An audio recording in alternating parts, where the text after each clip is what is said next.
एक रोहन नाम का व्यक्ति जिसकी शादी को लगभग 10 साल बीत जाते हैं, उसकी पत्नी का नाम पूजा होता है। दोस्तों 10 सालों तक उनको कोई बच्चा नहीं होता। वो तमाम तरह की कोशिशें कर लेते हैं, जो भी उन्हें किसी बाबा के पास भेजता तो वहाँ पर चले जाते, या किसी डॉक्टर के कोई सलाह देता तो डॉक्टर के पास भी चले जाते, लेकिन इनको कोई बच्चा नहीं होता। दोस्तों अंत में अब सावन का महीना आ जाता है और सावन के महीने में ज़्यादातर लोग वह कावड़ लेने के लिए जा रहे होते हैं।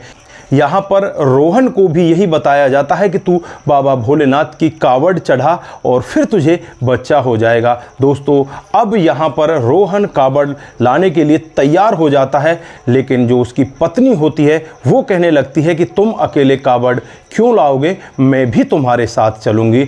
हम दोनों की मन्नत है, हम दोनों की मन्नत पूरी होगी तो हम दोनों ही साथ में कावड़ लाएंगे। दोस्तों यहाँ पर पति भी बड़ा खुश होता है और अपनी पत्नी पूजा को साथ में लेकर फिर वो दोनों के दोनों ही हरिद्वार के लिए निकल पड़ते हैं। दोस्तों जैसे ही वो हरिद्वार में पहुंचते हैं, जब यहाँ पर जो पति रोहन होता है वो गंगा में डुबकी लगाने के लिए पैर नीचे रखता है तो उसका पैर फिसल जाता है और गंगा की तेज लहरों में वो बह जाता है। उसके बाद जो पत्नी होती है उसका रो रो कर बुरा हाल होता है। फिर यहाँ पर पत्नी कहती है कि बाबा भोलेनाथ, मैं तो तेरी कावड़ लेने के लिए आई थी, तूने तो मेरे पति को छीन लिया। अगर तूने मेरे पति को वापस नहीं दिया, मैं भी पत्थरों पर सर पटक पटक कर अपने प्राणों को छोड़ दूंगी। दोस्तों थोड़ी देर बाद वहां पर एक ऐसा चमत्कार होता है। दोस्तों अगर आप भी पूरी कहानी को डिटेल से जानना चाहते हैं तो वीडियो को जरा सा भी स्किप ना करें, लास्ट तक वीडियो को जरूर देखिएगा। दोस्तों आगे बढ़ने से पहले हमारी वही रिक्वेस्ट की जो हमारे चैनल के साथ नए हैं, कृपया करके चैनल को फॉलो कर लें, बेल आइकन को जरूर प्रेस करें। नमस्कार, जय हिंद। आप देख रहे हैं APH न्यूज राहुल रावत के साथ। दोस्तों आज की जो हकीकत की घटना आप लोगों को बताने जा रहा हूं, ये हरियाणा के एक गांव की हकीकत की घटना है। यहां पर रोहन नाम का एक व्यक्ति जिसकी शादी को लगभग 10 साल बीत जाते हैं, उसकी पत्नी पूजा, अब ये दोनों के दोनों बहुत ही ज़्यादा परेशान होने लगते हैं। परेशान होकर ये कई बाबाओं के पास जाते और कई मौलवियों के पास भी ये ताबीज़ वगैरह बनवाने के लिए चले जाते हैं, लेकिन कहीं से भी कोई असर नहीं पड़ता, इनको कोई बच्चा नहीं हो पाता। ये बहुत ही ज़्यादा दुखी हो जाते हैं। इनके घर में एक बूढ़ी इनकी माँ होती है जो ये लगभग 70 साल की होती है। वो यहाँ पर अपने बेटे से कहती है कि बेटा तूने सारी चौखटों पर माथा टेक लिया, तू एक बार भोलेनाथ की कावड़ लिया, सावन का महीना आ चुका है, तू भोलेनाथ की कावड़ लेने के लिए चला जा, तेरी मनोकामना पूरी हो जाएगी। दोस्तों अपनी माँ की बात को मानकर, अपने मन में विश्वास बनाकर वो चलने के लिए तैयार हो जाता है। इधर जो उसकी पत्नी होती है पूजा, वो भी कहने लगती है कि मुझे अकेला छोड़कर आप क्यों जा रहे हो, मैं भी तुम्हारे साथ चलूंगी, मुझे भी तो कावड़ लानी है। बच्चा होगा तो हम दोनों को बच्चा मिलेगा, तो हम दोनों ही क्यों ना ये कष्ट करें। तो यहाँ पर पति भी कहता है कि ठीक है, तुम भी मेरे साथ चलो।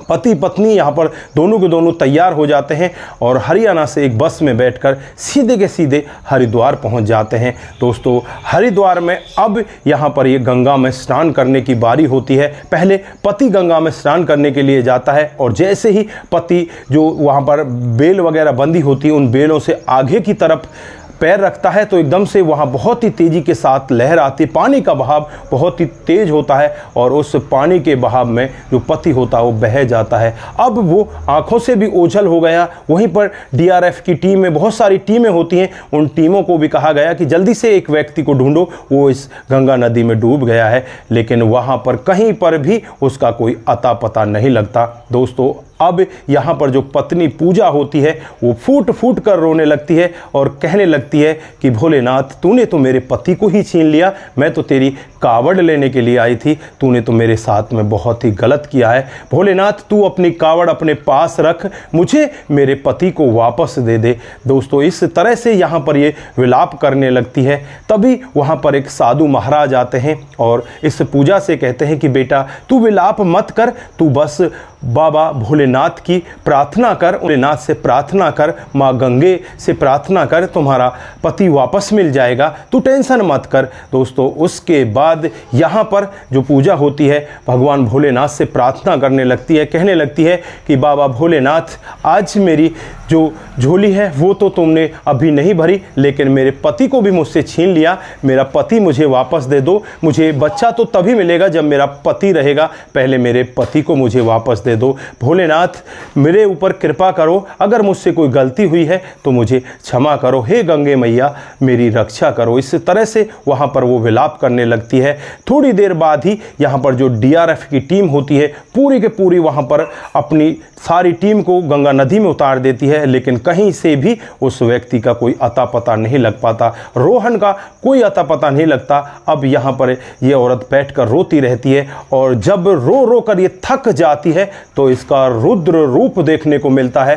दोस्तों रुद्र रूप भी इसका इतना ज़बरदस्त होता है, ये औरत कहने लगती है कि भोलेनाथ, अगर तूने आज मेरे पति को नहीं लौटाया तो तेरी चौखट पर ये पूजा भी अपना दम तोड़ देगी।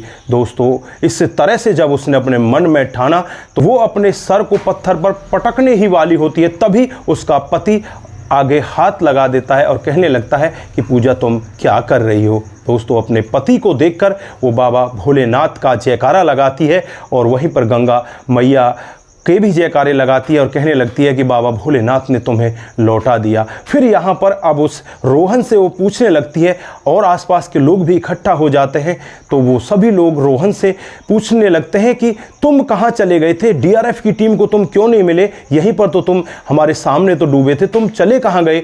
तो यहाँ पर वो कहता है कि जैसे ही मैं यहाँ से गंगा नदी में जाता हूँ तो मुझे पता ही नहीं, मैं बहुत ही गहराइयों में चला जाता हूँ, मुझे तो लग रहा था कि मैं ख़त्म ही हो चुका हूँ, लेकिन एक साधु महाराज आते हैं और वो मुझे उठाकर यहाँ लाकर बैठा देते हैं। मैं 5 मिनट तक तो यहीं बैठा था, मैं यही सोच रहा था कि मुझे यहाँ लाकर किसने बैठा दिया, लेकिन जब मैंने अपने फ्लैशबैक में जाकर देखा तो मुझे लगा कि एक साधु महाराज आए थे, उन्होंने मुझे यहाँ लाकर बैठा दिया। दोस्तों यहाँ पर जितने भी लोग होते हैं सभी यही कहने लगते हैं कि वो साधु महाराज कोई और नहीं थे, बाबा भोलेनाथ ही साधु के रूप में आए थे। उन्होंने तुम्हारी पत्नी की प्रार्थना सुन ली और तुम्हारी पत्नी की प्रार्थना पर ही तुम्हें वापस लौटा दिया, वरना गंगा जी में डूबने के बाद कोई जल्दी से वापस आता नहीं है। तुम बड़े भाग्यशाली हो, तुम्हारी पत्नी तुमसे बहुत प्यार करती है। दोस्तों यहाँ पर अब पति पत्नी दोनों बहुत ही ज़्यादा खुश होते हैं और दोनों के दोनों यहाँ पर निर्णय लेते हैं कि हम अब यहाँ से जल्दी ही कावड़ उठाएंगे और हर साल कावड़ लेने के लिए आएंगे। दोनों के दोनों ऐसा मन में निर्णय लेते हैं। दोस्तों वो वहाँ से कावड़ उठाकर लेकर जाते हैं और सीधे अपने गांव में जाकर भोलेनाथ के ऊपर जल चढ़ा देते हैं। दोस्तों जैसे ही 5-6 महीने का समय बीतता है तो यहाँ पर जो पूजा है वो अपने पति को खुशखबरी देती है कि मैं गर्भवती हो चुकी हूँ। दोस्तों अगली बार तो पूजा उनके साथ नहीं जा पाती, क्योंकि अगली बार तो पूजा को बच्चा होने वाला होता है। दोस्तों जैसे ही अगली बार जो इसका पति होता है रोहन कावड़ लेकर आता है तो यहाँ पर उसे खुशखबरी मिलती है कि तुम्हें एक बहुत ही सुंदर बेटा पैदा हुआ है। दोस्तों वो बहुत ही ज़्यादा खुश होता है और खुश होकर बाबा भोलेनाथ के जयकारे लगाने लगता है।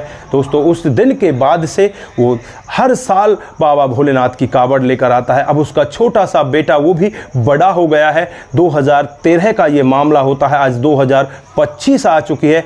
2013 से 2025 यानी कि 12 साल बीत चुके हैं। अब यहाँ पर जो छोटा सा भोला है यानी कि उनका जो बच्चा है उसका नाम शिवम रखा जाता है और शिवम 12 साल का हो चुका है। वो भी अब अपने पापा के साथ हर बार पैदल ही कावड़ लाया करता है और जो यहाँ पर उनकी माँ है वो भी कावड़ लेने जाती है। उनका बाबा भोलेनाथ में इतना ज़्यादा विश्वास बन जाता है, वो हर बार बाबा भोलेनाथ की कावड़ लेकर आते हैं और हर बार वो बाबा भोलेनाथ पर जल चढ़ाते हैं। वो सभी लोग जो भी उनसे मिलते हैं उनसे वो यही कहते हैं कि बाबा भोलेनाथ की असीम कृपा है, जिस पर उनकी कृपा हो जाए उसे कोई रोक ही नहीं सकता। उसके सामने कितने ही बड़ी चट्टानें आ जाएं वो सब चट्टानों को पार कर जाएंगे।